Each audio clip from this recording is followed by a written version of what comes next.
हरियाणा के यशस्वी मुख्यमंत्री मनोहर लाल जी जिंदाबाद। हरियाणा के यशस्वी मुख्यमंत्री आदरणीय मनोहर लाल जी जिंदाबाद। भारत माता की, भारत माता की।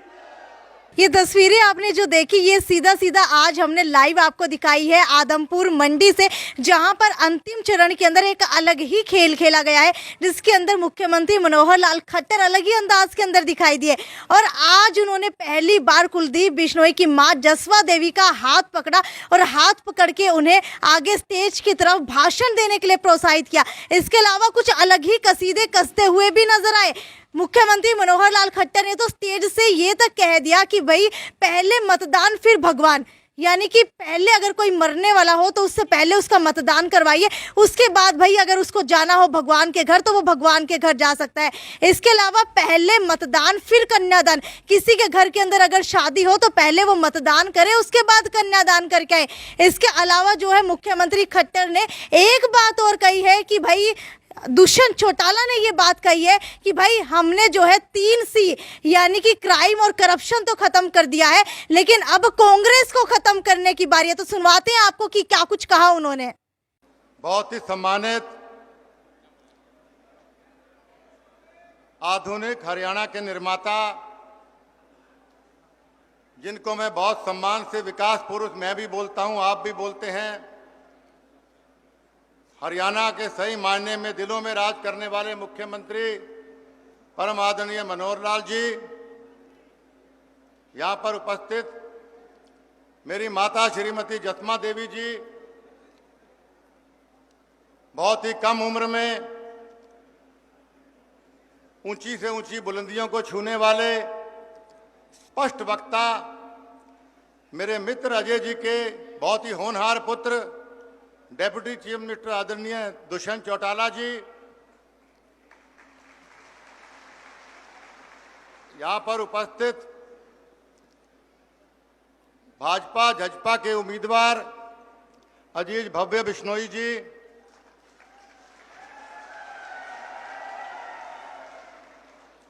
हरियाणा सरकार में बहुत ही पॉपुलर मंत्री श्री अनिल विज जी, आदमपुर हल्का, सरसा जिला, बिहार जिला, जिनको अपनी सर आंखों पर बिठाता है, हरियाणा सरकार में मंत्री आदरणीय चौधरी रंजीत सिंह चौटाला जी, हरियाणा सरकार में मंत्री डॉक्टर कमल गुप्ता जी, हमारे यहाँ पर हमारे आदमपुर विधानसभा के इस बार के उपचुनाव के प्रभारी श्री जेपी दलाल जी, श्री कृषि मंत्री हमारे श्री कंवरपाल जी,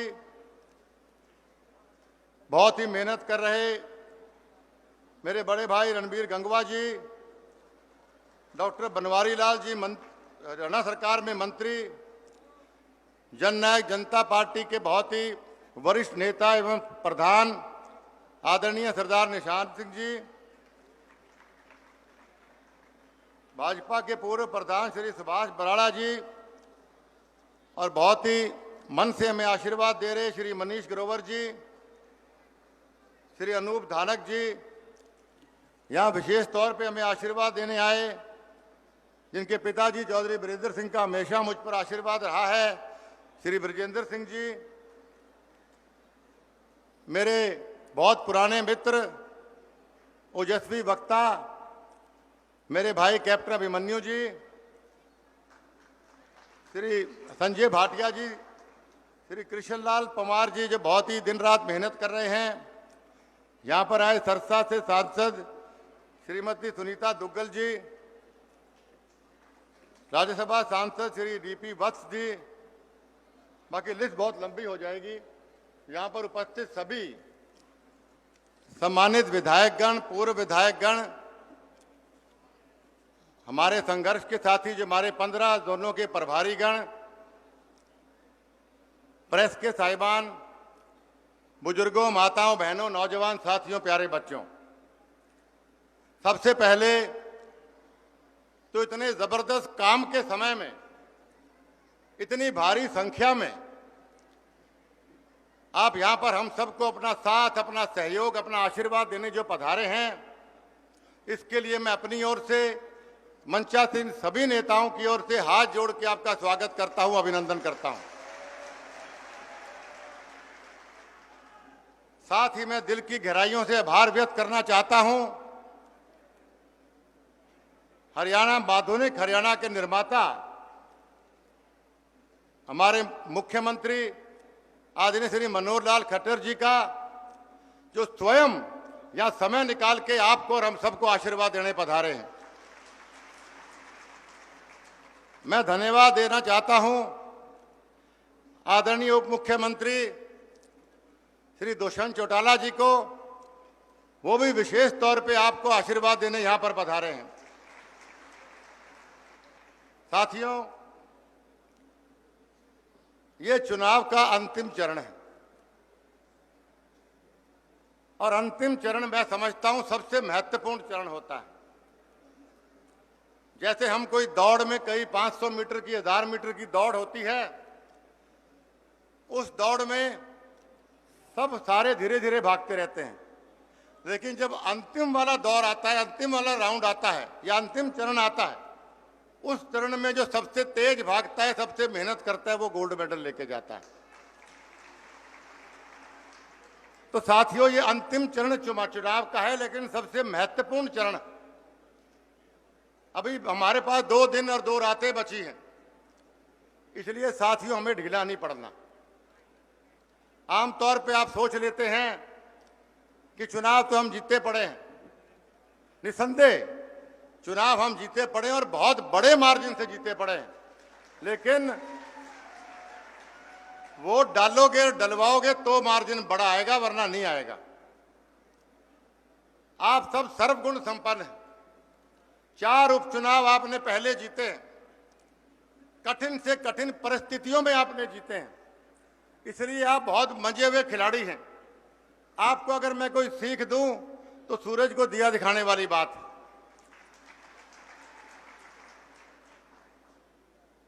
यहां पे तो हर वोटर, हर व्यक्ति, माननीय मुख्यमंत्री जी, यहां पे तो चौधरी भजनलाल जी की कथनी को अपने जबान पे रखते हैं कि भाई कोई बड़ा रिश्तेदार आ जाए, कोई बड़ा पूर्व मंत्री, पूर्व मुख्यमंत्री आ जाए, ये मान सम्मान बहुत करते हैं, हलवा खिलाते हैं, चूरमा खिलाते हैं, लेकिन कहते हैं वोट हम चौधरी भजनलाल परिवार ने देंगे।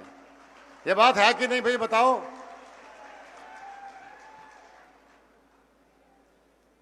साथियों, इस चुनाव में हमारे बहुत से साथी प्रदेश भर से आए आप सबसे वोट मांगने, आपका साथ मांगने। उनसे या भव्य से या रेणुका से या मेरे से कोई जाने अनजाने में कोई भूल हुई है, कोई खता हुई है, तो भाई मंच पे, पंचायत पे मैं आप सबसे हाथ जोड़ के माफी मांगता हूं, लेकिन इसका गुस्सा किसी मत निकालना, क्योंकि 1-2 जगह से मुझे पता लगा किसी की चाय छूट गई, कोई पूर्व मंत्री आए थे, ऐसे कोई बातें मेरे सामने आई, तो भाई ये गुस्सा के बोटा में ना काट दियो मारा के मारो पानी पी जरा कितने में। साथियों, मैंने बहुत सोच समझ के आप सबसे राय लेके मैंने विधानसभा से इस्तीफा दिया। इतिहास गवाह है, कोई आदमी गांव की सरपंची नहीं छोड़ता है। मैंने विधायक पद का इस्तीफा आपके कहने पर और आपके लिए दिया है, इस बात को आप जानते हैं।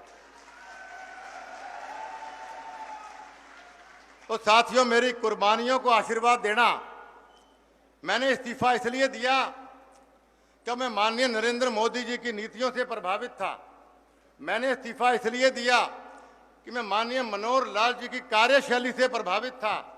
मैंने इस्तीफा इसलिए दिया क्योंकि मैं मेरे आदमपुर वासियों को चौधरी भजनलाल जी का दौर वापस लेके आना देना चाहता था, इसलिए यही सोच के मैंने इस्तीफा आपके सामने दिया। मैं मन से आपको बताता हूं, मैंने हर गांव में आके आपको बताई है कि इनसे बेहतर मुख्यमंत्री मैंने आज तक नहीं देखा। विपक्ष में होते हुए भी जब जब मैं इनके पास कोई फरियाद लेके गया, इन्होंने कभी मुझे निराश नहीं किया। ये क्वालिटी या तो मैंने चौधरी भजनलाल जी में देखी थी या माननीय मनोहर लाल जी में ये क्वालिटी मैंने देखी है। बहुत सी मिसालें मैं आपको दे सकता हूं, लेकिन एक मिसाल मैं आपको जरूर देना चाहता हूं। मैं आज कुछ ज्वाइनिंग से कुछ महीने पहले मैं माननीय मुख्यमंत्री जी के पास गया मैंने कहा मेरे आदमपुर मंडी के अंदर की बात करूंगा, बाकी तो हर गांव के काम जो मैंने कहे वो इन्होंने किए। सिर्फ एक मंडी की मिसाल मैं देना चाहता हूं। मैं इनके पास गया और मैंने इनको कहा कि हमारे यहाँ सीवर की बड़ी ज़्यादा प्रॉब्लम है, हमारे यहाँ पीने के पानी की पाइपलाइन की बड़ी प्रॉब्लम है, हमारे यहाँ बरसाती पानी निकासी की बड़ी प्रॉब्लम है। तो इन्होंने कहा कि ठीक है, कितने का एस्टिमेट बन के आता है? तो मैंने कहा लगभग 70 करोड़ का बन के आता है। तो 1 मिनट तो इन्होंने सोचा, फिर कहा ठीक है मैं आपका कर मंजूर करता हूं। मैंने इनको कहा, मैंने माननीय मुख्यमंत्री जी को कहा कि आदमपुर हल्का है, काम कर दियो, वोट मानने देंगे। वोट बीजेपी ने कौन दिया, वोट मानने देंगे, उस वक्त हम कांग्रेस पार्टी के थे। तो माननीय मुख्यमंत्री जी का दिल कितना बड़ा है, हरियाणा वासियों के लिए कितना प्रेम, कितनी भावना इनके मन में है। इन्होंने कहा कि भाई कहें वोट कुलदीप आपको दें, लेकिन है तो मेरे हरियाणवी ना, मेरे परिवार के लोग। साथियों, ये छोटी बात नहीं है, ये कोई साधारण व्यक्ति ऐसी बात नहीं कर सकता है।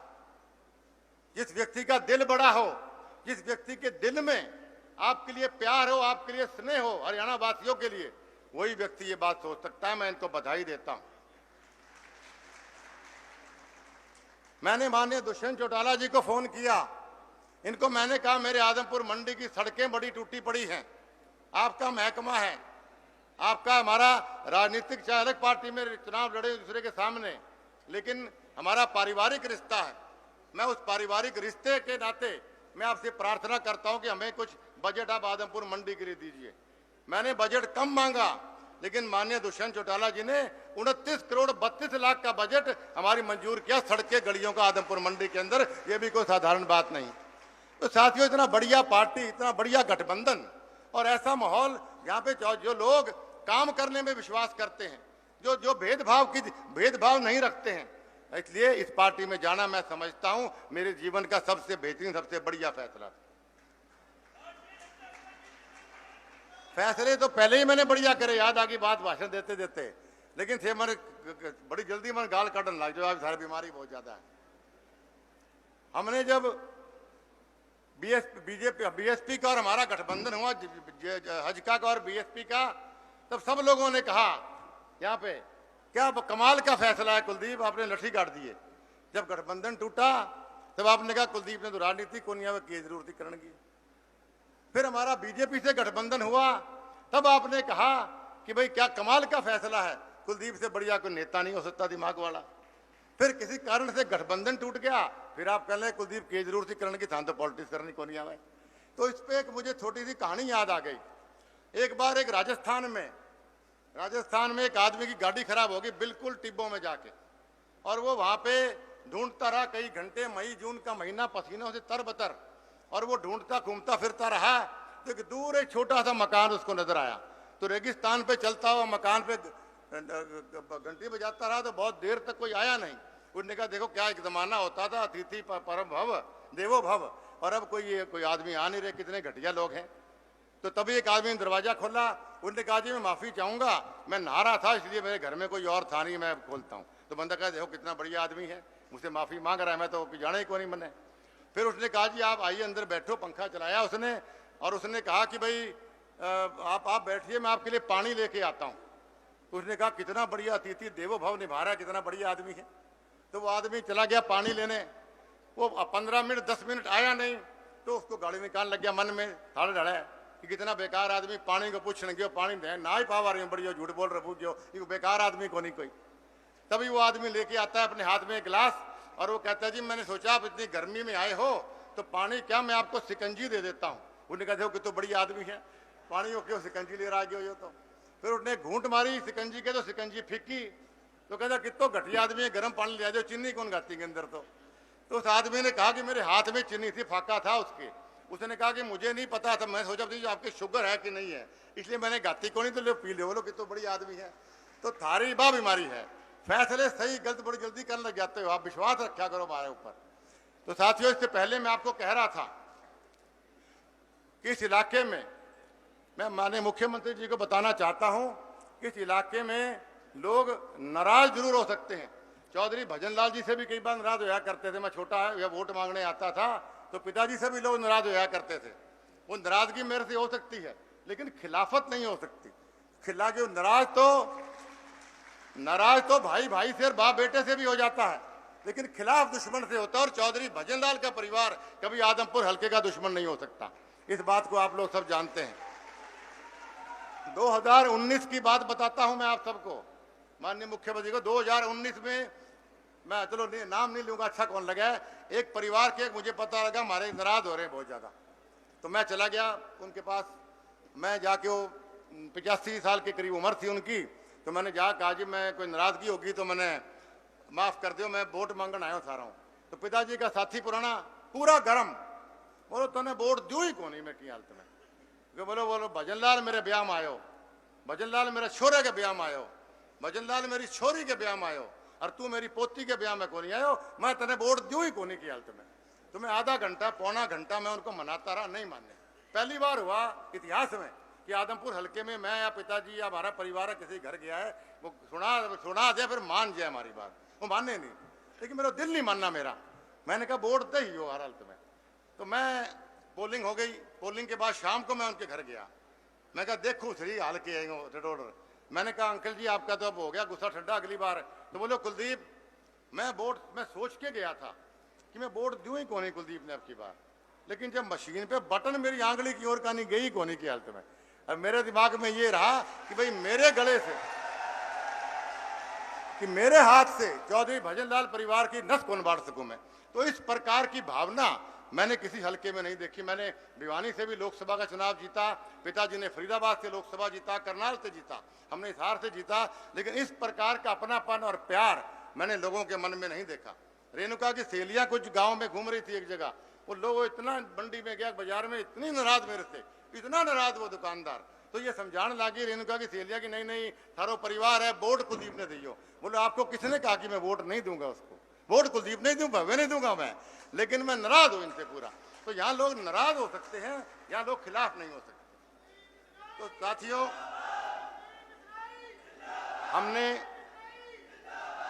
हमने कई दौरे गांव के लगाए। आज अंतिम चरण जैसा मैंने कहा, अंतिम चरण में जैसा मैंने कहा, गांव में गया, लोगों में बड़ी हैरानी, लोगों में बड़ा गुस्सा। लोगों ने कहा कि भूपेंद्र हुड्डा दीपेंद्र हुड्डा हमारे कने वोट मांगन आवे है। और मैंने लोगों को याद कराने की कोशिश की 2008 का उपचुनाव, भूपेंद्र सिंह हुड्डा मुख्यमंत्री थे और आदमपुर हल्के में यहां चुनाव था, और 2008 में क्या नारा दिया था भूपेंद्र हुड्डा ने, लोगों को याद था, उन्होंने याद दिलाया मुझे कई गांव में, मैंने अपने भाषणों में उसको ऐड नहीं किया था। लोगों ने कहा कि 2008 में भूपेंद्र हुड्डा ने कहा कि मेरा नाम भूपेंद्र हुड्डा है, मैं मुख्यमंत्री हूं हरियाणा का, मैं जिसका हाथ थाम लेता हूं मैं हाथ छोड़ता नहीं हूं। आप आदमपुर वालों मुझे वोट देना या मत देना, लेकिन भूपेंद्र हुड्डा थारा विधायक, थारा मुख्यमंत्री रहेगा। 2008 की बात थी। उसके बाद 6 साल मुख्यमंत्री रहा। आप गवाह हो, गांव के लोग ही गवाह थे। अगर एक भी काम आदमपुर हल्के का भूपेंद्र सिंह हुड्डा ने मन से किया, रूटीन काम तो या करते हैं, बल्कि लठ मारे थारे। आपको याद दिलाना चाहता हूं 2010 में जब हमारा यहाँ से नौकरियां, पानी, बिजली, विकास का पैसा सब यहाँ से खोज के ले गया, तब विधानसभा घेराव मैंने किया था, आप जानते हैं। और मेरे साथ आप में से बहुत से साथी वहां चंडीगढ़ गए थे विधानसभा घेराव करने। लठ पड़े थे, कौन पड़े, थारा सारा गया। वो पीछे से आवाज कौन आई मैंने। कुलदीप बिश्नोई कोई अपनी फैक्ट्री खुलवाने नहीं गया था, कुलदीप बिश्नोई कोई अपना होटल खुलवाने नहीं गया था। मैं भेदभाव के खिलाफ गया था, मैं आदमपुर हल्के के अन्याय के खिलाफ गया था। आज जिस आदमी ने लठ मारे आपको, आज वो और उसका छोर आके कहते हैं हमारा साथ दो, हम आपको वोट देंगे। किस शर्म किस मुंह से आप वोट मांगते हो। दीपेंद्र हुड्डा का मैं भाषण सुन रहा था, क्या हमारे को वोट दो, 2024 में आपके काम करेंगे। तो दो साल सारा काम कौन करेगा भाई, सरकार तो हमारी डंका की चोट पे है, कौन काम करेगा। 2024 में कौन सी सरकार आ रही है। हमारे पास इतने विकास पुरुष, विकासशील मुख्यमंत्री जी हमारे सामने बैठे हैं, इनके होते हुए 2024 क्या 2029 की सरकार भी भारतीय जनता पार्टी की बना के दिखाएंगे, प्रदेश के अंदर भी और देश के अंदर भी। इसलिए साथियों, मेरे को कहा गया कम बोलना है। मैं आभारी व्यक्त करता हूं मनोहर लाल खट्टर जी का और केंद्र नेतृत्व का, जिन्होंने भव्य बिश्नोई को यहां से टिकट देके अपना नुमाइंदा बनाया। साथियों, चौधरी भजनलाल जी के युग बड़ी मुश्किल से हमारे पास मौका आया कि हम वो दौर वापस हमारे पास आ रहा है। जैसा मैंने कहा, ज्वाइनिंग के बाद ही मैंने 530 करोड़ रुपए की प्रोजेक्ट परियोजनाएं माननीय मुख्यमंत्री जी के हाथ में दी थी और उन्होंने 1 मिनट में उनको हाँ किया। ये एक शुभ संकेत है कि चौधरी भजनलाल जी का दौर हमारे आदमपुर हल्के में वापस आ रहा है। इसलिए साथियों, खोना नहीं है ये मौका, चूकना नहीं है ये मौका। इतने वोटों से भव्य को जिताओ, इतने वोटों से भव्य को जिताओ कि 2024 में कोई टिकट मांगने वाला कांग्रेस पार्टी में आदमपुर हल्के से ना मिले तो जीत का मजा, नहीं जीत का मजा हमारे को नहीं आएगा। ये बात आपको करना चाहता हूँ। भव्य बिश्नोई के बारे में आप मुझसे ज्यादा जानते हैं। स्कूल के टाइम से स्कूल में ये हेड बॉय रहा, स्कूल में टॉप किया इसने एनसीआर में, 10 मैट्रिक में स्कूल में टॉप किया इसने एनसीआर में, 12वीं क्लास में लंदन स्कूल ऑफ इकोनॉमिक्स से ग्रेजुएशन करी है, ऑक्सफोर्ड यूनिवर्सिटी में मास्टर्स करी और वहाँ ब्लू ब्लेजर होल्डर रहा है ये, और हार्वर्ड यूनिवर्सिटी के अंदर भी सेकंड मास्टर्स करने गया था।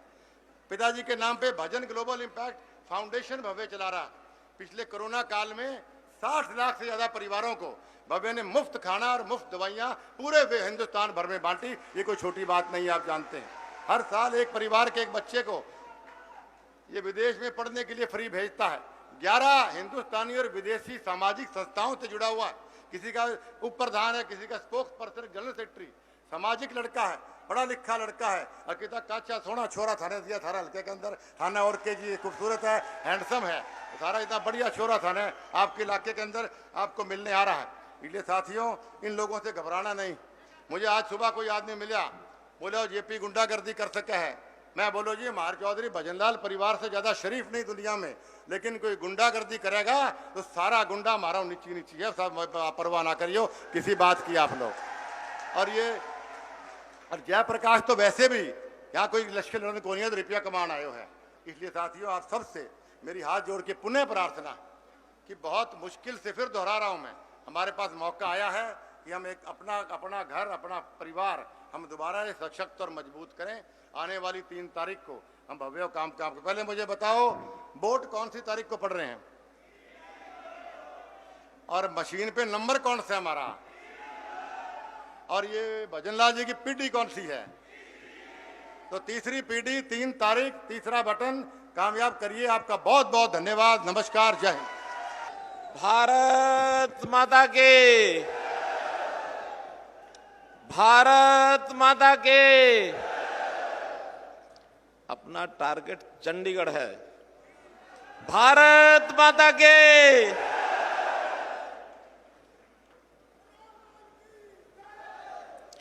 मंच पर विराजमान हमको सबको इस चुनाव में जिनकी भी भागीदारी है, चाहे हमारे प्रत्याशी हैं, चाहे चुनाव को जितवाने वाले हमारे कार्यकर्ता, नेता, दोनों पार्टियों के सब कार्यकर्ता, इन सबको आशीर्वाद देने के लिए आज मंच पर पधारी हमारी बड़ी बहन पूर्व विधायक श्रीमती जशमा देवी जी,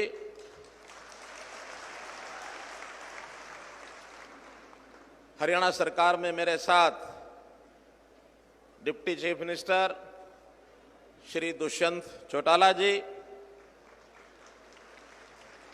इस इलाके में जो चौधरी भजनलाल जी की अपनी कर्मभूमि रही है, उनकी विरासत को आगे बढ़ाने वाले बहुत ही हमारे कर्मठ नेता हैं। आपकी लगातार वर्षों सेवा कर रहे हैं। ऐसे भाई कुलदीप बिश्नोई जी, हरियाणा सरकार में मेरे साथी मंत्री, मंत्रिमंडल के सभी साथी यहां बैठे हैं।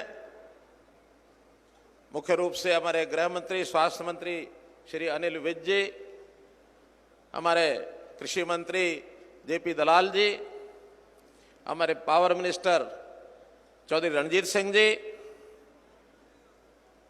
सभी मंत्रिमंडल के साथीगण, सांसदगण, विधायकगण, और साथ ही आज के इस पूरे इस कार्यक्रम के, इस अभियान के, जिनको मैं कहूं कि आज के नेता हमारे भाई दिव्य बिश्नोई जी,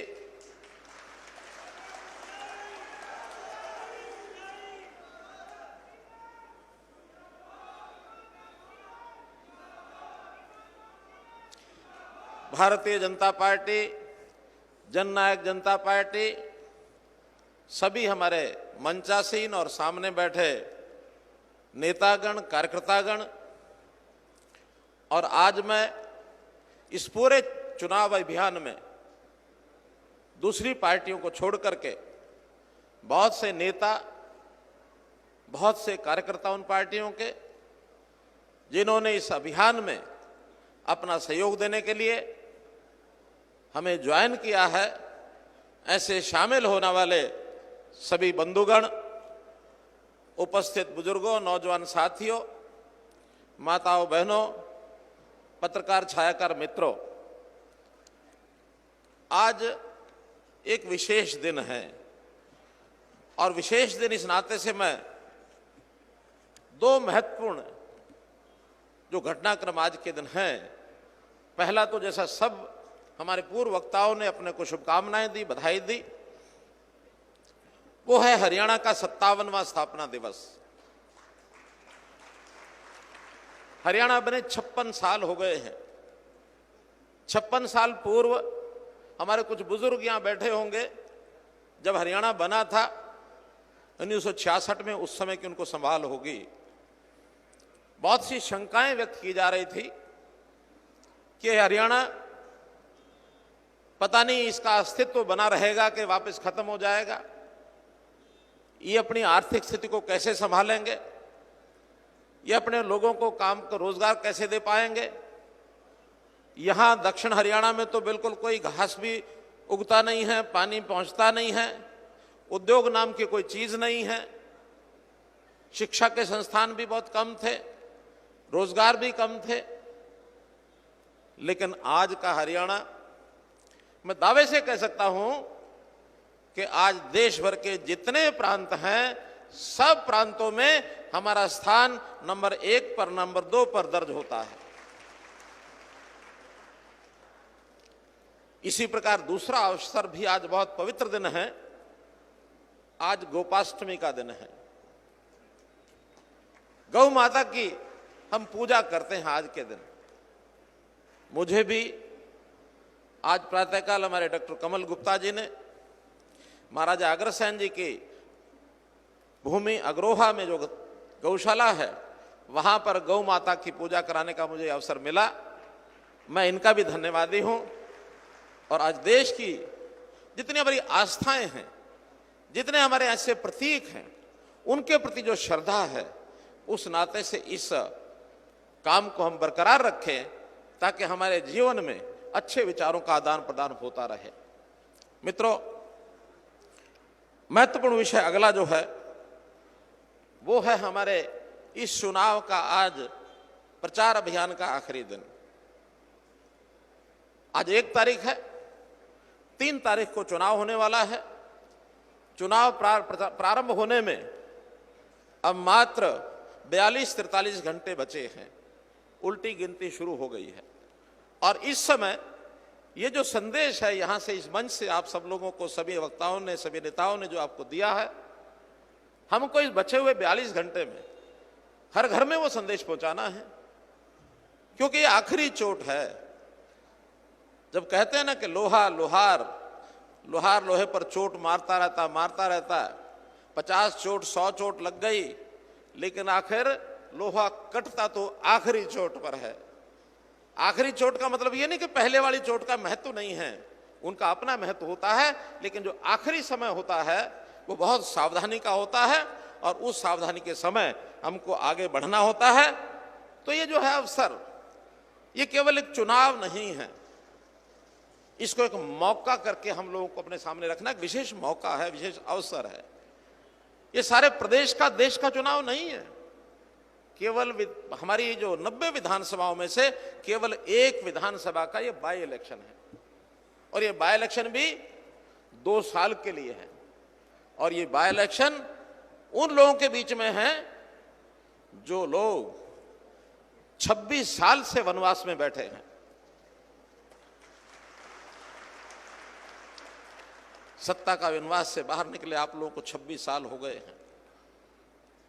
अब बात अलग है कि आपके साथ बीच में एक धोखा भी हुआ है। 2005 में जब चौधरी भजनलाल जी के नेतृत्व में हरियाणा में 67 सीटें जीती गई थी, 67 सीटें जीती गई थी। लेकिन उस समय रातों रात वो अगर सही असल मायने में धोखा हुआ तो आदमपुर के लोगों के लिए हुआ, बाकी हरियाणा के लिए मैं नहीं कह सकता इतना। क्यों? चौधरी भजनलाल जी उस समय दावेदार थे मुख्यमंत्री बनने के।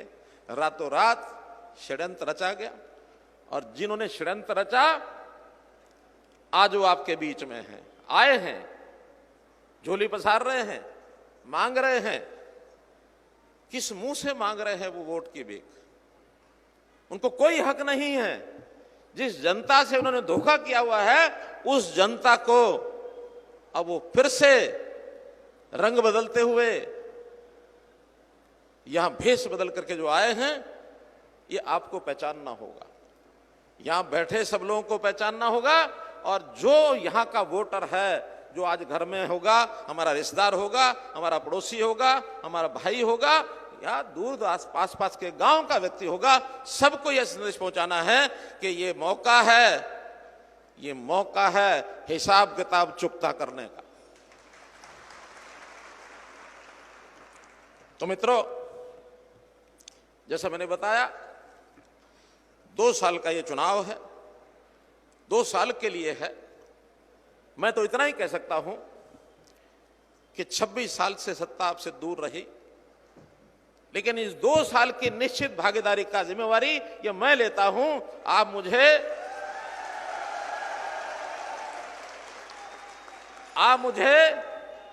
मुझे भव्य बिश्नोई का हाथ पकड़ा दो, आपका काम इतना ही है, इसके बाद मेरा काम है, मैं सब करूंगा।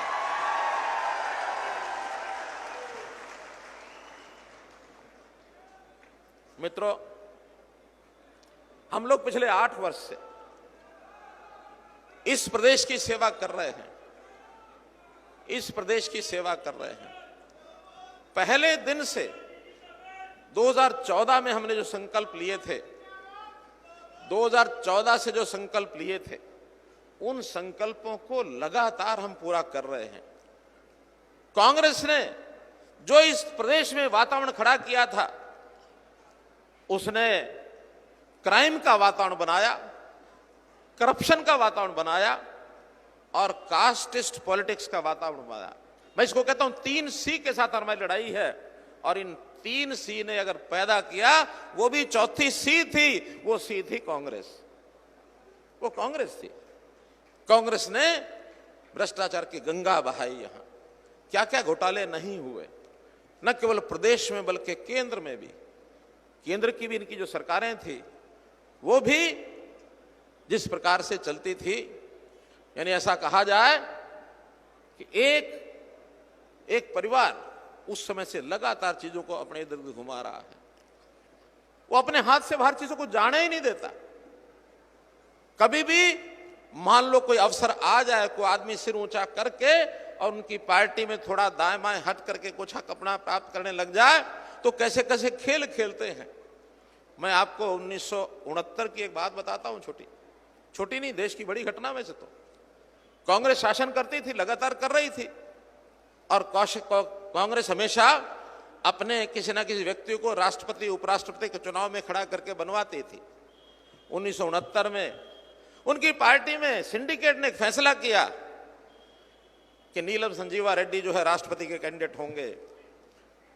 श्रीमती इंदिरा गांधी को पसंद नहीं आया, और उन्होंने इस प्रकार के खेल खेले कि इंडिपेंडेंट वीवी गिरी को खड़ा कर दिया, पार्टी के सारे सिस्टम तोड़ करके अपने ऑफिशियल कैंडिडेट को हरा करके और वीवी गिरी को जिता दिया। पार्टी के 2 फाड़ कर दिए, एक कांग्रेस ओ बन गई, एक इंदिरा गांधी की कांग्रेस आई बन गई।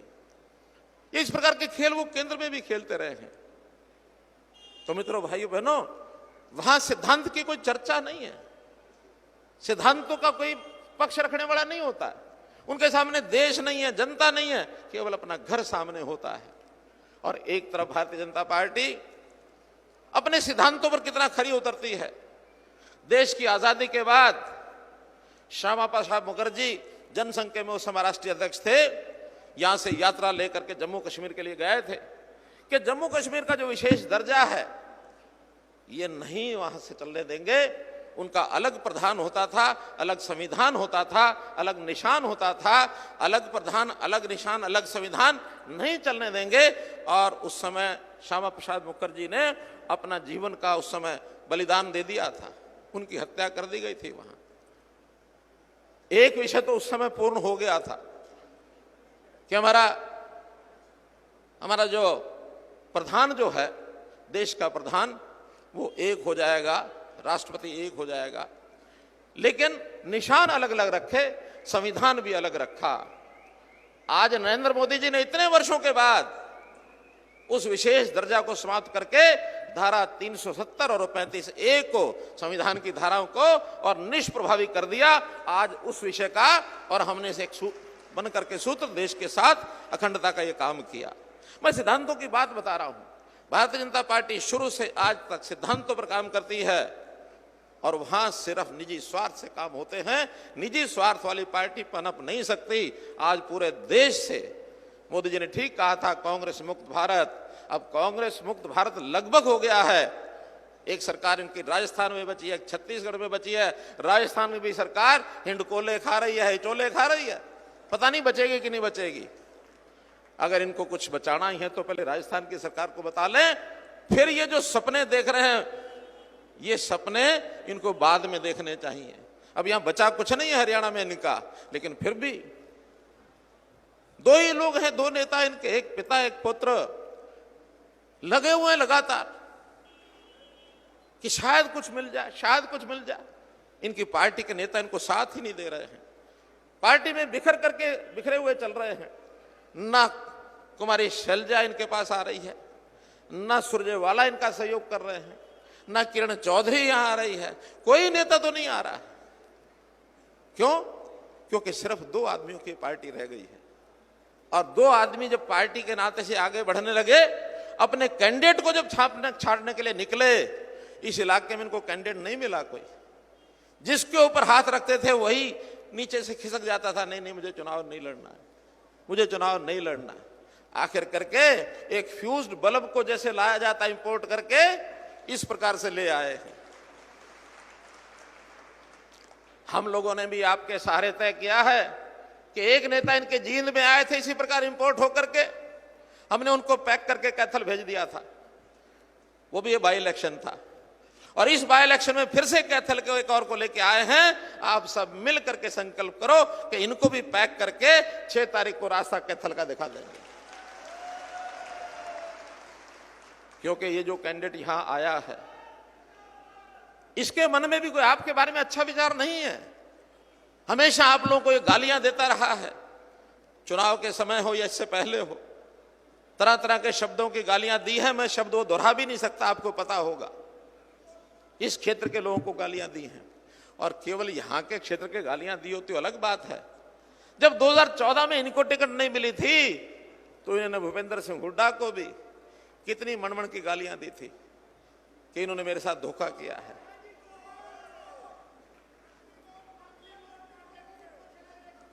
तो इसलिए ये सारी बातें आपको ध्यान करनी होंगी और आगे भी ध्यान करानी होंगी। मित्रों, मैं तो इतना ही कह सकता हूं, सिद्धांतों के नाते हमने चाहे विकास के कार्य हो, चाहे जनता के जीवन को सुखी करना हो, और चाहे उनको ऐसी जो बुराइयां हैं उनसे छुटकारा दिलाना हो। मैं कह रहा था 3 C से हमने छुटकारा दिलाया है। क्राइम के ऊपर हमने चोट की है, हमने करप्शन के ऊपर चोट की है, और हम एक और बात बता रहा हूं, भारतीय जनता पार्टी कभी जातिगत पॉलिटिक्स नहीं करती, और इन्होंने खूब जातिगत पॉलिटिक्स की है। हम सब जातियों का सम्मान करते हैं, हम सब जातियों का सम्मान करते हैं, किसी एक जाति के लिए नहीं लड़ते हैं। जब 2014 में मैंने चुनाव लड़ा था, एक नारा उस समय दिया था, हरियाणा एक, आगे हरियाणा एक, हरियाणा एक। हमने उस समय इसीलिए दिया था कि हम सब मिल करके चलेंगे। और हमारा तो ये स्वभाव रहा है सरकार में आने के बाद, अगर किसी जगह से हमारा वोट नहीं कम भी आया है, हमारा विधायक सांसद नहीं भी बना है, हमने भेदभाव नहीं किया है। हमने पूरे हरियाणा के सभी विधानसभा क्षेत्रों में बराबर का काम किया, विकास का काम कराया है। अगर मैं कहूं तो आदमपुर क्षेत्र में भी पिछले 5 साल में 300 करोड़ से ऊपर के काम हमने कराए हैं। लिस्ट है मेरे पास, एक एक गांव की बता सकता हूं मैं। एक एक गांव की बता सकता हूं।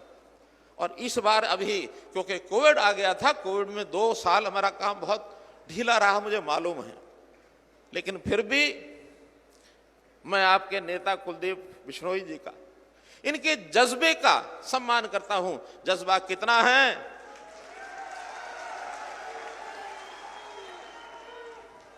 विपक्ष में रहते हुए भी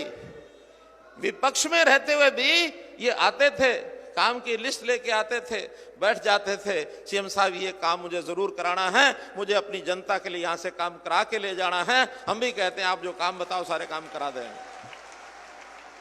हमने इनके कहने पर बहुत काम कराए हैं। काम के नाते अगर मैं उसकी चर्चा करूं तो इस ढंग से करता हूं कि हमने 5S को प्रमोट किया है। 5S क्या है? शिक्षा है, स्वास्थ्य है, सुरक्षा है, स्वावलंबन है, स्वाभिमान है।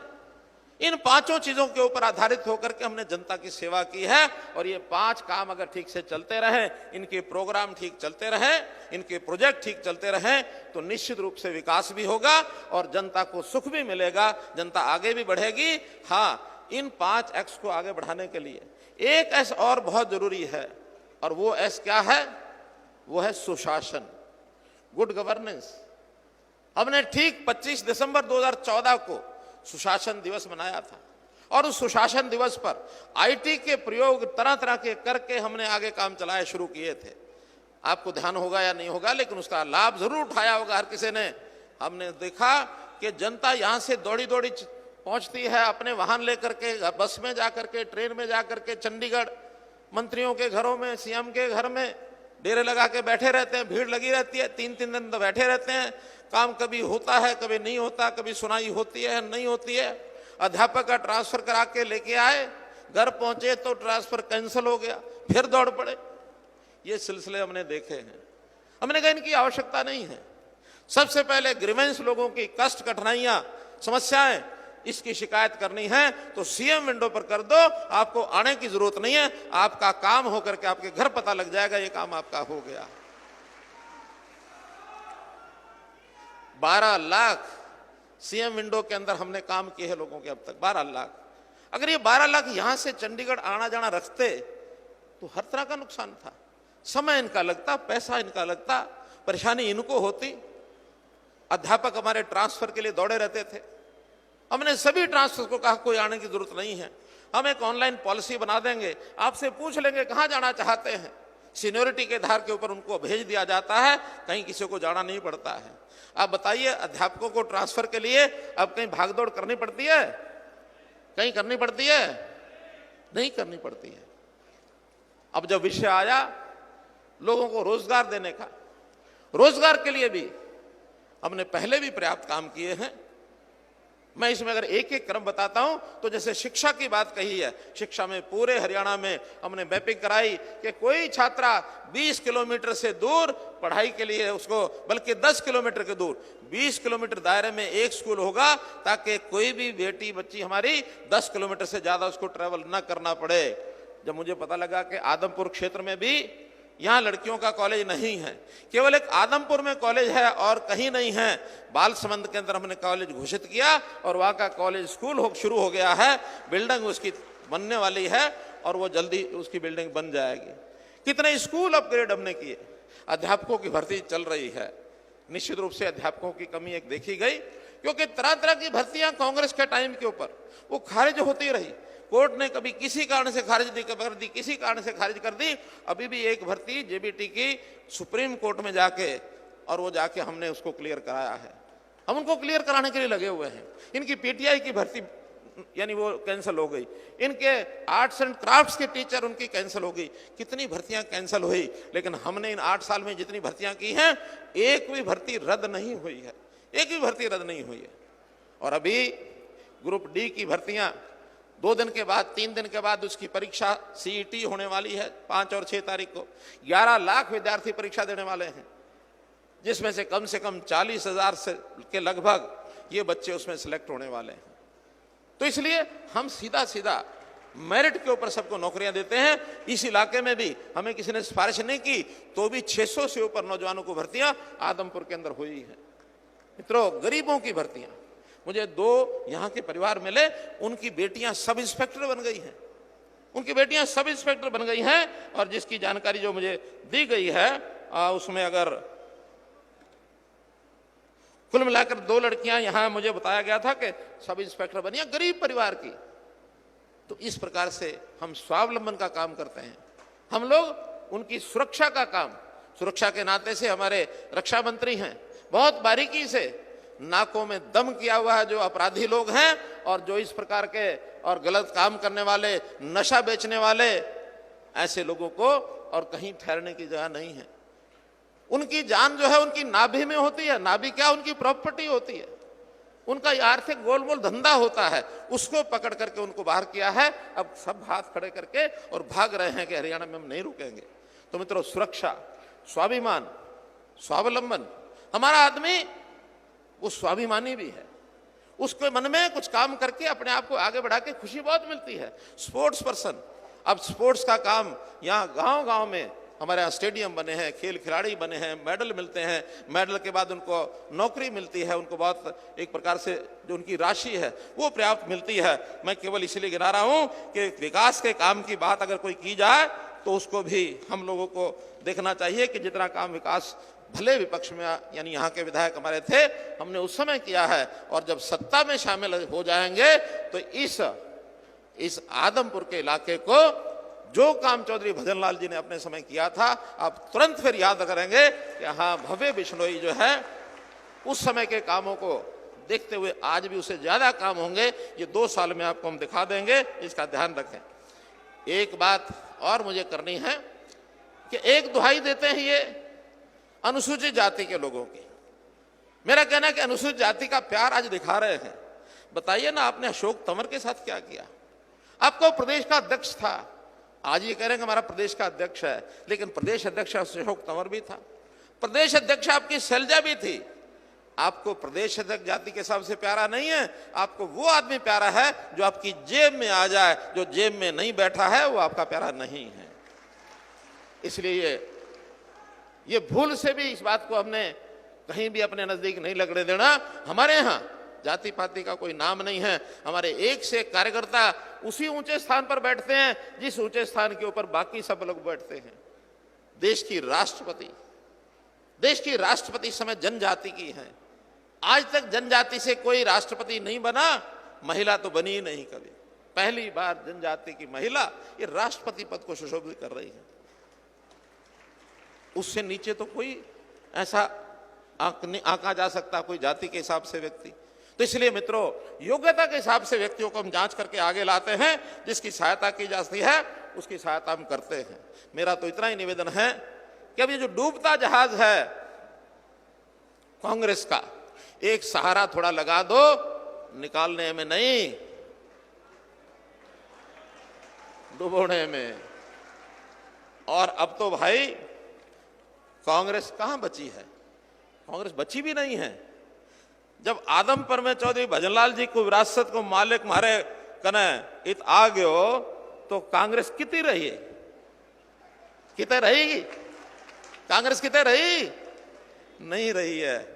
इसलिए अब ये कांग्रेस नहीं है, ये तो बापू बेटा अपनी इज्जत को लेकर के आगे बढ़ रहे हैं, उसको बचाने के लिए किस तरीके से बच जाए।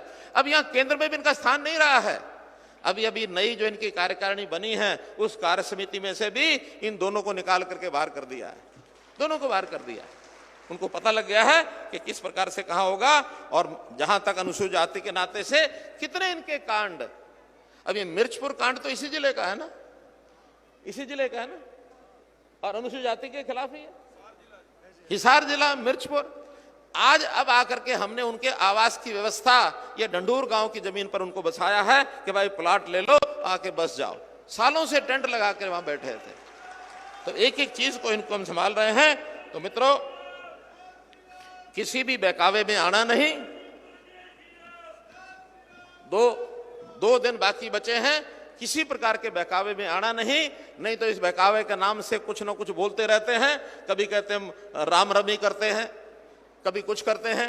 अरे राम रमी आप मुख्यमंत्री जब थे उस समय अगर की होती तो आज की जरूरत क्या पड़ती? उस समय तो आपने चौधरी भजनलाल जी को धोखा दिया और इस इलाके में काम इसलिए नहीं किया कि चौधरी भजनलाल जी का एरिया है। कुलदीप यहां से विधायक है, जशमा देवी जी यहां की विधायक रही हैं। उस समय इसलिए इस इलाके को दूर रखा और आज यहां के लोग इतने ना समझ नहीं है। यहां के लोगों को समझ है, यहां के लोग अपना हिसाब किताब करना जानते हैं। ठीक कहा कुलदीप जी ने कि यहां के लोग तो क्या कहा, नाराज तो हो सकते हैं लेकिन खिलाफ नहीं। या नाराज तो हो सकते हैं, खिलाफ नहीं। और भाई जब ब्याह शादी आता है ना, इस ब्याह शादी में छोटी मोटी नाराजगी हुआ करती है। इस नाराजगी को ब्याह का दिन आते आते और सब दूर कर लिया करते हैं, फिर मिल बैठ करके उस काम को सिरे चढ़ाया करते हैं। इसलिए अब सब मिल बैठ करके अपने इस काम को सिरे चढ़ाओ। भव्य बिश्नोई बहुत हमारा युवा मित्र आने वाली 3 तारीख को प्रातःकाल सुबह सुबह नहा धो करके 7 बजे पोलिंग का टाइम है। एक बात बता करके बड़ी बात खत्म करता हूं, आखिरी बात। एरिया में 10 से 15%, सुनो 10 से 15% लोग ऐसे होते हैं जो किसी आज के जो पार्टी के नाम है इनके वोटर नहीं होते। ना वो बीजेपी के हैं, ना जजपा के हैं, ना कांग्रेस के हैं, ना इनेलो के हैं, ना और किसी पार्टी के हैं। उनकी पार्टी का अलग एक नाम होता है। वो नाम बताऊं क्या होता है? वो नाम होता है जीत पार्टी। अब जोश आपको आ गया, लेकिन उनको कैसे बताएंगे कि जीत पार्टी हम हैं? उनको बताने का फार्मूला बता रहा हूं। वो फार्मूला ये है, अपने सारे वोटर सुबह सुबह 7 बजे सबसे पहले लाइन में लगने चाहिए। अगर वहां 100 की लाइन है, 80 अपने कमल निशान भव्य बिश्नोई को वोट देने वाले होने चाहिए। और जब 80 सुबह सुबह खड़े हो जाएंगे तो फिर वो कानों कान बात करेंगे। भाई आज तो जोर जो है कमल वाले का है, आज जोर भव्य बिश्नोई का है। और वो जोर की जो बात होती है वहां कानों कान चलती है। वो जो घर में बैठे हुए इंतजार कर रहे हैं कि जीतेगा कौन, उन तक पहुंच जाती है। और जब पहुंच जाती है फिर वो बाद में आते हैं दोपहर तक वोट डालने। वो कहते हैं अपना वोट खराब क्यों करेंगे, हम तो जो जीत रहा उसी को डालेंगे। तो जो जीत रहा उसको डालेंगे, तो जीत का प्रमाण हमको सुबह सुबह वहां देना है। और सुबह सुबह देने के लिए हम अपने कार्यकर्ताओं को कहें कि भाई सवेरे सवेरे नहा धो के बिना नाश्ता किए कहेंगे पहले मतदान फिर जलपान, पहले मतदान। और भाई अगर खुशी का कोई मौका ऐसा आ जाए कि बेटी की शादी है शाम को घर में 2 तारीख को, तो सुबह सुबह 3 तारीख को कई बार जैसे कन्यादान करना होता है। अब उस बेटी का वोट तो यहीं बना हुआ है, आपने अगर वोट से पहले कन्यादान कर दिया तो वोट भी गया। तो इसलिए पहले मतदान फिर कन्यादान, ये एक राष्ट्र धर्म है। इस राष्ट्र धर्म को निभाने के लिए सबका वोट डलवाओ। अगर कोई चारपाई पर बीमार भी पड़ा है, हमने फोटो देखे ना कई बार कि कंधे पे बिठा के ले आते हैं। बुजुर्ग हमारे माता पिता, दादा दादी, नाना नानी कोई है, उसको बिठा के ले आते हैं। अब वो कई बार तो आखिरी समय के इंतजार में बैठे होते हैं। लेकिन भगवान को भी कह दो कि पहले मतदान फिर भगवान।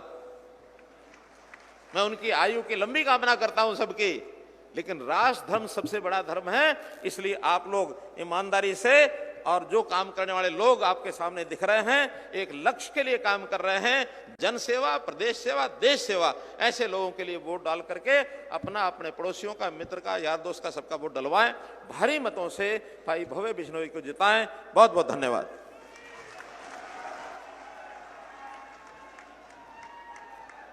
बहुत बहुत धन्यवाद माननीय मुख्यमंत्री महोदय। अब स्थानीय निकाय मंत्री डॉक्टर कमल गुप्ता जी आप सबका धन्यवाद करेंगे। डॉक्टर कमल गुप्ता जी। आप सब भाइयों का धन्यवाद करने से पहले आपका मैं थोड़ा सा इम्तिहान लूंगा, और वो नारा आप लगाओगे तो उसमें पता लग जाएगा कितने पास हो कितने फेल हो। जोर से नारा लगाना है, जीतेगा भाई जीतेगा, और जोर से जीतेगा भाई जीतेगा। और भाई बटन कहां दबाओगे, बटन कहां दबाओगे? आदमपुर की क्या पहचान। चलो भाई, अब 6 तारीख को क्या नारा लगाओगे? जीत गया भाई, जीत गया, जीत गया भाई, जीत गया।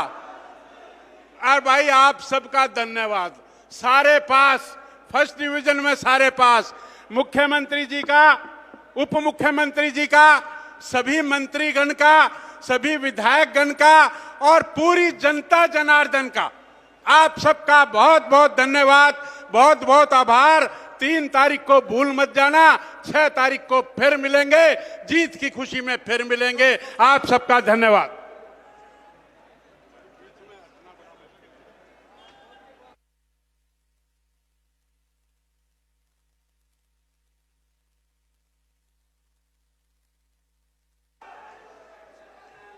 पहले तो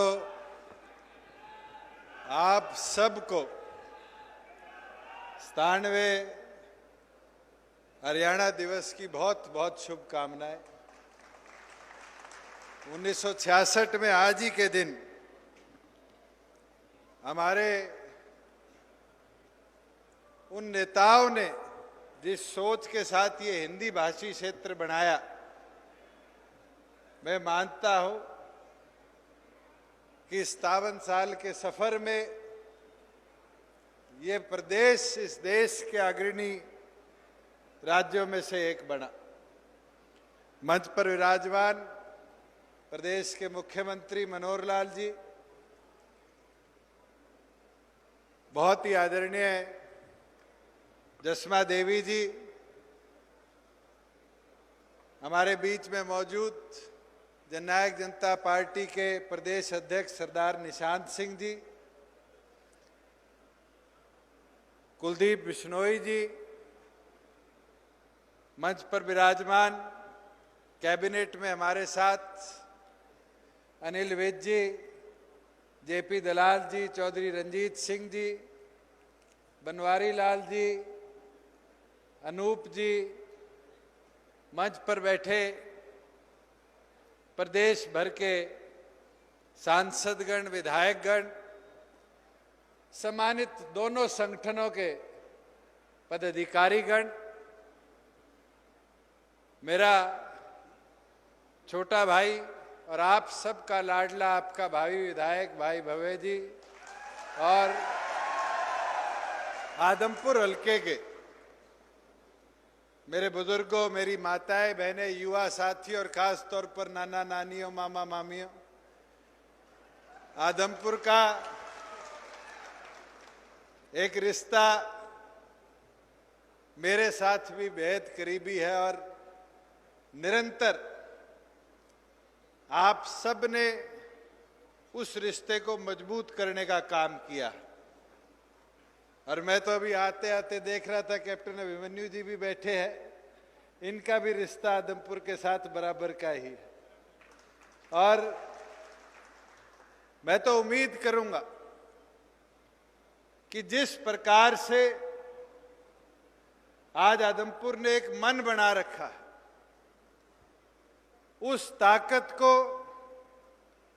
और मजबूती के साथ अगले 48 घंटे दोनों संगठनों का एक एक कार्यकर्ता मिलकर आगे बढ़ाने का काम करे। और जो आदमपुर की जीत है, कोई 20 कह रहा है, 25 कह रहा है, 30 कह रहा है, मैं तो आपको यही विनती आग्रह के साथ आज कहना चाहूंगा कि एक नए रिकॉर्ड के साथ एक आदमपुर की धरा पर आयाम बनाने का काम। साथियों, आज 4 दलों के बीच में आदमपुर का चुनाव टीवी के हमारे साथी, अखबार के हमारे साथी दिखाते हैं। मैं तो इतिहास बता दूं विधानसभा का, एक दल के 1000 से कम वोट थे, दूसरे दल के 1994 वोट थे। मगर आज की परिस्थिति में अगर हम 2-4 हजार वोट की बात करें तो भी साथियों उनको खराब मत होने दो। नरमे को सीजन है, नरमे के अंदर तो झाड़ फूस जब पूरा भी सूख जाए तो भी चुगाई करी जाए को नहीं करी जाए। तो आज तो टिंडा तोड़ के एक एक संभालने की जरूरत है।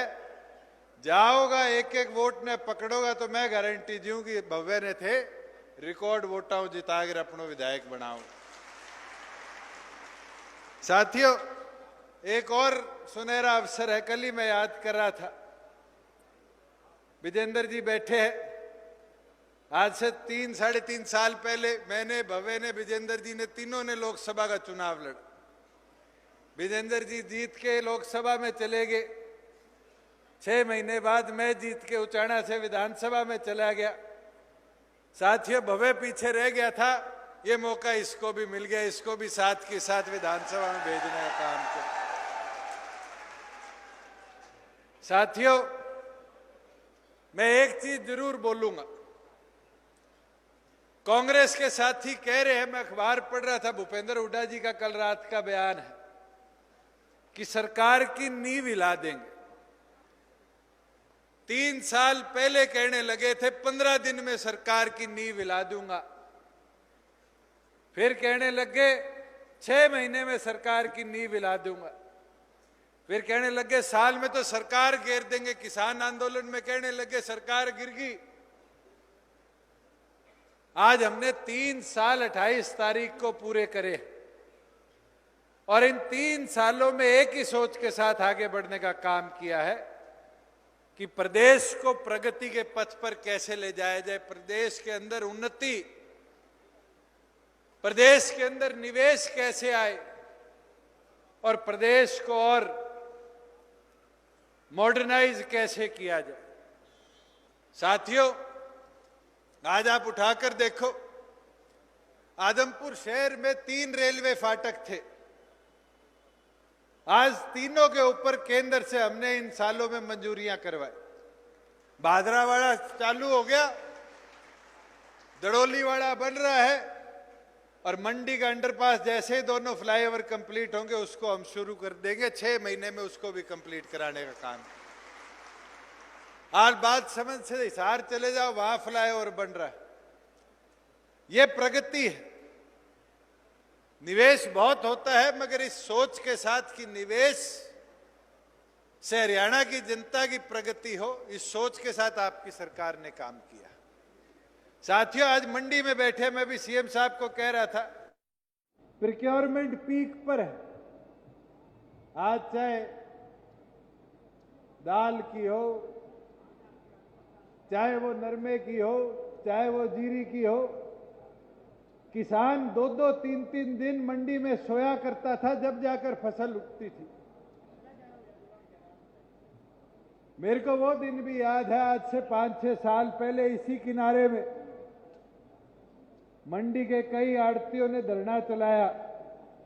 बतौर सांसद हम भी आके बैठे, पार्लियामेंट में भी मुद्दा उठा कि उठान नहीं हो रहा, भाव नहीं मिल रहा। आज सरकार ने एक नहीं 13 चीजों पर एमएसपी देने का काम किया है। और साथियों, नतीजा देखो कि आपके इस मंडी के शेड के नीचे एक दाना अनाज का या एक फूस नरमे का नहीं पड़ा। सरकार ने तुरंत खरीद कर भंडारणों में उसको भिजवाने का, पेलों में उसको भिजवाने का काम किया। और केवल मात्र उठान ही नहीं, एक चीज और देखो। मैं कल बाल समझ में कह रहा था, एक किसान बाजरा लेके आया, 2 गोयल साहब थे, 1,09,000 गोयल साहब के खाते में हरियाणा सरकार ने 48 घंटे में ट्रांसफर कर उसके पैसे की पूरी भरपाई करने का काम किया। साथियों, मैं तो एक चीज आपको जरूर बोलूंगा, जिस सोच के साथ हमने प्रदेश को आगे बढ़ाया है, उस सोच के अंदर हिस्सेदारी और मजबूती देना चाहते हो तो आज आप सब मन बनाकर गठबंधन के हमारे इस उम्मीदवार को, युवा साथी को 3 तारीख को भारी बहुमत से जिताने का काम करोगे। और जहां बात कांग्रेस की है, भ्रम बहुत फैला रहे हैं। गांव दर जाकर नींव हिलाने की बात कर रहे हैं। इनका एक नेता तो देश के दक्षिण से लेकर उत्तर तक कहता है भारत जोड़ो यात्रा। मैं तो कांग्रेसियों को कहना चाहता हूं, पहले पार्टी जोड़ो यात्रा निकालने का काम करो। आदमपुर में चुनाव है, बाबू बेटों ने पूरा जोर लगा रखा है, पर पूछने का काम करो सुरजेवाला जी कहाँ है, शैलजा जी कहाँ है, किरण जी कहाँ है। और तो और जो लोग अपनी पार्टी को नहीं जोड़ सकते, आज वो भारत जोड़ने की बात करते हैं। ये कांग्रेस थकी हुई है, मरी हुई है। साथियों, इस कांग्रेस को पूरा तोड़ दो, लोहा गर्म है थोड़ा मार दो। और मौका जब ही आएगा जब 3 तारीख को एक एक साथी अपना एक एक कीमती वोट भव्य के पक्ष में डालकर गठबंधन के उम्मीदवार को कमल का बटन दबाकर जिताने का काम करोगे। साथियों, मैं तो एक चीज जरूर आपको बोलूंगा कि प्रदेश के अंदर प्रगति के अंदर हर हलके को बराबरी हिस्सेदारी देने का निर्णय हमने लिया, और आज उसका नतीजा है। मैं सड़कों की बात कर लूं तो आदमपुर के अंदर लगभग 100-125 करोड़ की सड़कें हम बना चुके हैं, और 70-75 करोड़ की सैंक्शनड है, और 2-4 कोई रहेगी उसको भी तुरंत लेकर आगे बढ़ने का काम करेंगे। इसी तरीके से सीएम साहब आपको आगे बता देंगे, चाहे वो अंतिम छोर तक पानी पहुंचाने की बात हो, चाहे शिक्षा के स्तर को बढ़ावा देने के अंदर बाल समंद के अंदर गर्ल्स कॉलेज बनाने की बात हो, कई ऐसी चीजें जो प्रदेश सरकार ने आदमपुर चाहे विपक्ष में रहा हो तो भी बनाने का काम किया, और अब तो सत्ता में हिस्सेदारी डालोगे तो दुगनी गति से आगे बढ़ाकर और आगे ले जाने का हम काम करेंगे। मैं तो पूर्ण आपको दोबारा इतना ही कहना चाहूंगा कि इस बार मौका है, इस थकी मरी कांग्रेस को पूरा तोड़ दो और एक एक अपना वोट देकर हमारे इस युवा साथी को विधानसभा में भिजवाकर अपनी हिस्सेदारी बनाने का काम करोगे कौन नहीं करोगे? देख लो कहीं आदमपुर वाला आज हटा लो, पोलिंग वाले दिन एक एक वोट की चुगाई करनी पड़ेगी, जोर लगाना पड़ेगा। करोगा कौन नहीं करोगा? आप सब आए, पूर्ण आप सबका मैं आभार प्रकट करता हूं। जय हिंद। भारत माता की। स्वर्गीय चौधरी भजनलाल जी की धर्मपत्नी और मेरी दादी श्रीमती जसमा देवी जी हरियाणा सरकार के यशस्वी मुख्यमंत्री श्री मनोहर लाल जी, हरियाणा प्रदेश के बहुत ही लोकप्रिय उप मुख्यमंत्री भाई दुष्यंत चौटाला जी, हरियाणा प्रांत के ईमानदारी, मेहनत और संघर्ष के प्रतीक आप सभी के सुख दुख के साथी और मेरे मार्गदर्शक चौधरी कुलदीप बिश्नोई जी, हरियाणा सरकार के गृह मंत्री श्री अनिल विज जी, श्री वेदपाल जी, हरियाणा सरकार की बिजली मंत्री श्री रणजीत सिंह जी, डॉक्टर कमल गुप्ता जी, हरियाणा सरकार के कृषि मंत्री जी श्री जेपी दलाल जी, श्री कंवरपाल जी, हरियाणा सरकार के डिप्टी स्पीकर श्री रणवीर गंगवा जी, मंत्री श्री बनवारी लाल जी, जननायक जनता पार्टी के बहुत ही सम्मानित अध्यक्ष सरदार निशांत सिंह जी, श्री सुभाष बराला जी, अनूप धानक जी, श्री मनीष ग्रोवर जी, मेरे बड़े भाई हिसार के लोकसभा के सांसद श्री ब्रिजेंद्र सिंह जी, पूर्व में मंत्री रहे कैप्टन अभिमन्यु जी, पूर्व में मंत्री रहे प्रोफेसर छत्रपाल जी, सांसद संजय भाटिया जी, सांसद कृष्णलाल पवार जी, सांसद श्रीमती सुनीता दुग्गल जी, सांसद जनरल डीपी वत्स जी, श्री संदीप जोशी जी, पूर्व में मंत्री रहे श्री गोपाल कांडा जी, भाजपा के हिसार के अध्यक्ष कैप्टन भूपेंद्र सिंह जी, मंच पे विराजमान भाजपा जजपा के बहुत ही सम्मानित विधायक, पूर्व विधायक, सभी सम्मानित साथीगण और यहाँ उपस्थित आदमपुर हलके के बहुत ही मान और सम्मान के योग्य मेरे बुजुर्गों, माताओं, बहनों, नौजवान भाइयों और पत्रकार साथियों,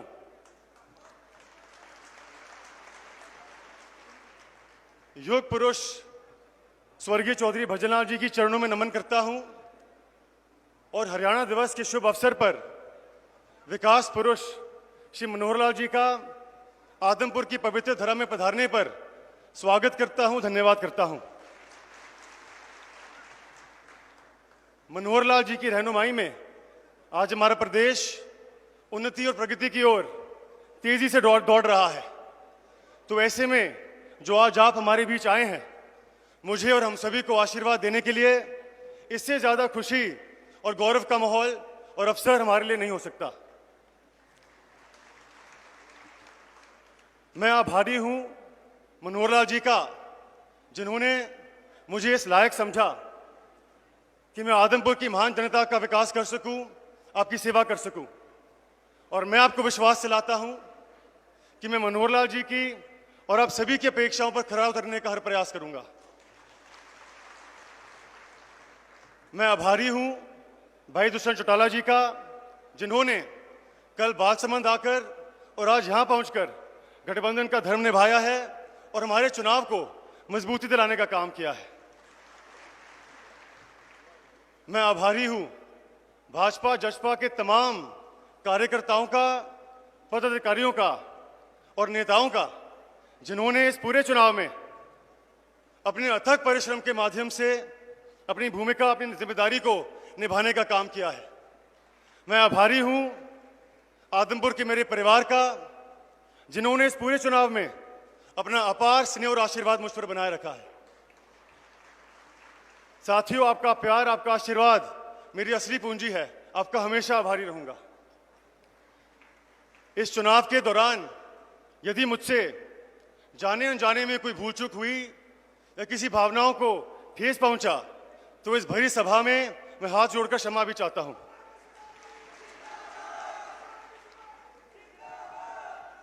स्वर्गीय चौधरी भजनलाल जी की विरासत को आगे बढ़ाने की बहुत बड़ी जिम्मेदारी मेरे कंधों पर आ गई है। ये मेरा सौभाग्य भी है और मेरे सामने एक बहुत बड़ी चुनौती भी। मैं आपको विश्वास दिलाता हूं कि आपके आशीर्वाद से उन्हीं के नक्शे कदम पर चलकर मैं अपना पूरा जीवन आपकी सेवा में समर्पित करूंगा। दादाजी ने भी युवावस्था में आदमपुर की सेवा की और नई ऊंचाइयों तक पहुंचाया। और मैं आपको विश्वास दिलाता हूं कि आप सभी के आशीर्वाद से दादाजी से प्रेरणा लेके उन्हीं का स्वर्णिम दौर एक बार फिर आपके बीच में लाने का मैं हर प्रयास करूंगा।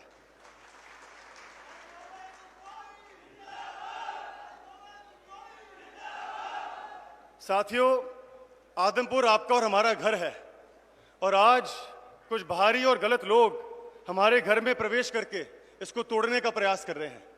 हमने इनको रोकना है, क्योंकि हमारा घर मजबूत होगा तभी आप और हम मजबूत रहेंगे। और मुझे भरोसा है कि बहुत जल्द मनोहर लाल जी के नेतृत्व में आदमपुर विकास का नया आगाज करेगा। तो इसीलिए मेरी आप सभी से प्रार्थना है कि जो साथी हमसे नाराज है उसे मनाकर, जात पात से ऊपर उठकर हम सभी ने एक बार फिर एक परिवार होने का सबूत पेश करना है।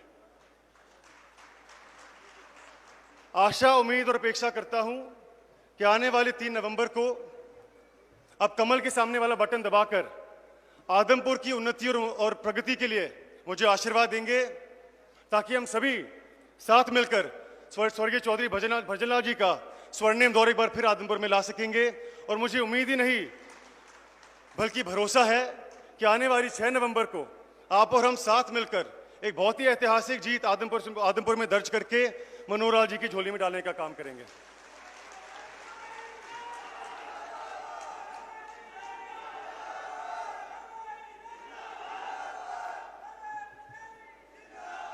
एक बार पुनः मैं श्री मनोहर लाल जी का, भाई दुष्यंत जी का और भाजपा जसपा के तमाम साथियों और नेताओं का आदमपुर की पवित्र धरा में पधारने का पर आभार व्यक्त करता हूं और प्रण लेता हूं कि मैं अपना एक एक कर्तव्य, एक एक दायित्व पूरी ईमानदारी से निभाऊंगा।